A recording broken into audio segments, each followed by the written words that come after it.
Kia NBA Rookie of the Year. It wasn't close. Damian Lillard, a unanimous choice for first-year honors, led all rookies in points per game, a rookie record for most threes made, led the NBA in minutes. He played all 82. In short, he showed up for work, and he's showing up for a little extra work. 6 Kia NBA right here in our studios. Damian Lillard is a part of the crew. It's good to see you. How you doing? I'm good, man. How you? Well, we're talking about putting you to work. I'm well, thank you.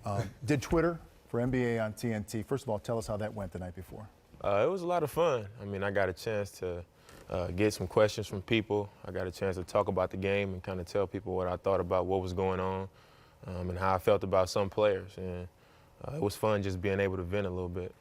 It was great to watch you come in, and I think the guys would agree. When you play quarterback now, you're that point guard position, it's a dynamic position in terms of scoring for so many teams. So how did you strike that balance between being the guy who's the offensive guy, take it to the basket, score, and being a facilitator as well? I kind of had to get used to my teammates. I knew that guys like Wes and Nick, they run the court hard in transition. They want to shoot threes, and I knew if I got those guys going early in the game, got LA going early in the game, then teams would loosen up on me once I got those guys going, and then that's when I attack and make them pay for loosening up the defense. Well, I want to go back to, I think it was mid-September we first met, and I was just getting to know him, Vince, and he said, I got a chip on my shoulder. And I said, why you got a chip on your shoulder? I said, I don't understand. Now, and you finished the conversation. I mean, I came into the draft process with a huge chip on my shoulder just because of the situation that I come from. From Oakland, I didn't get recruited heavily out of high school. I went to a mid-major school at Weber State, and I didn't get a lot of attention until my last year in school. And I felt like I had a lot to prove. And once I did that, teams started to show me some respect in the draft process. I got drafted 6th overall, and then I knew it was up to me to make something of it. So I had a huge chip because of the situation I came from. And I also thought it was important that the schools that didn't recruit you your first couple years, you won this McDonald's All-American, and all the mid-major schools stepped up, and then your senior year, you explode, and these schools start coming. And you said, nah, too late. I want to stick with these schools that believed in me early. Tell that story. It got to the point where, I was getting some attention nationwide. I was leading the nation in scoring. My team was playing well. And people started to think that I was going to leave my school for a bigger school just because I had a bigger name. And I knew that I wouldn't do that because of the loyalty that I grew up on. My family really put that inside of me. And I knew that I can get where I wanted to get to from the school I was at. So I stayed there, stuck it out, and I still made it here. See, that shows that early I like that. I like the loyalty. Absolutely. Yes. I like that loyalty. I know you're a West Coast guy, but who was your favorite? What type of player which player did you try to emulate your game like coming up? I didn't really try to emulate anybody. I was a fan of a lot of guys, especially GP, because he's from Oakland, and he definitely showed people that, the toughness from Oakland and how we, a little bit of trash talk, competitiveness, and that fire. But I was a big fan of Allen Iverson too, because he was close to my size. He could score the ball. And as a kid, I could score. I mean, I was thin, I was short, but I could score the ball. So he kind of gave me hope. Do you talk a lot of trash like GP, though?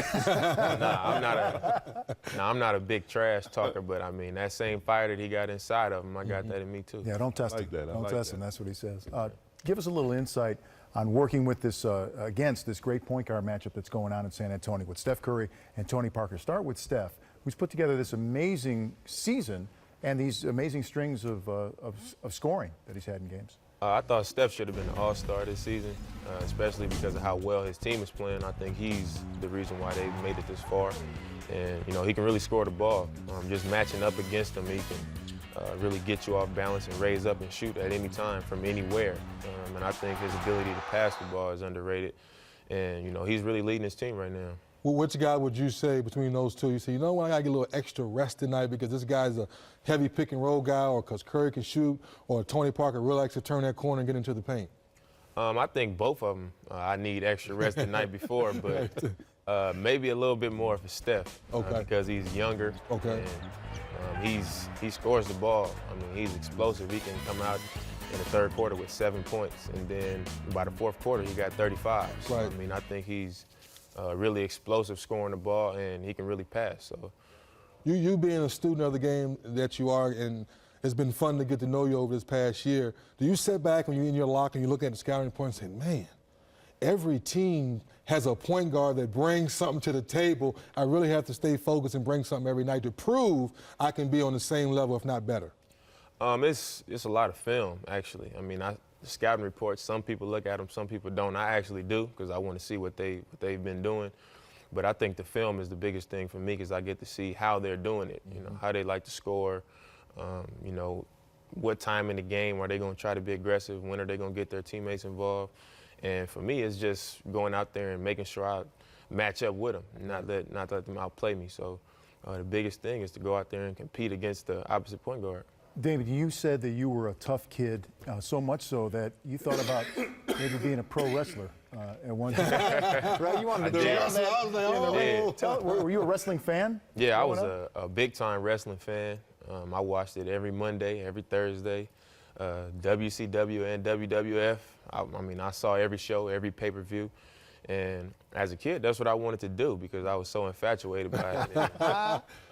As I got older, I started to see some things that didn't rub me the same way as when I was a kid. And that's when I kind of fell in love more with sports. Right. Killer Lillard. Killer Lillard. Ooh, From the high road. From the high road.